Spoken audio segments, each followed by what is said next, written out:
Community monument in Kalispell's Woodland Park vandalized with swastikas over the Thanksgiving holiday. Here's a look at the Spirit Community Monument, which some say embodies the community spirit of the Flathead Valley. It's the second time in 2 months that this monument's been vandalized by someone.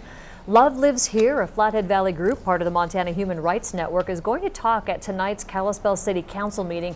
They plan to talk with Kalispell Mayor Mark Johnson and City Council members about ways to combat hate speech in the Flathead Valley. That City Council meeting is tonight at 7. Love Lives Here is asking community members to voice their concerns and to raise awareness at tonight's meeting. Despite last week's Thanksgiving snow, this week is looking a little warmer. There's still a chance for some type of precipitation. Here's Elizabeth Copeland joining us now with our first forecast. Elizabeth. Yeah, good evening. We're still tracking quite a bit of those calmer conditions out there compared to this weekend. Just some light snow still lingering across parts of western Montana from this week's snowstorm, like we see out there in Polson. A few of those snowflakes still out there on especially unpaved surfaces.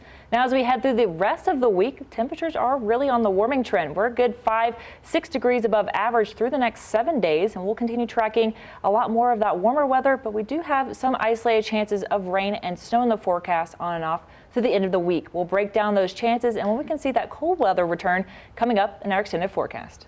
Well, speaking of weather, Flathead County residents are still cleaning up from last week's windstorm that downed power lines and trees. Property owner Jessica Josine says several days after the storm, her family is still busy cleaning up. She and her family have lived in the Flathead Valley for 18 years. She tells us she's never seen a storm do this much damage.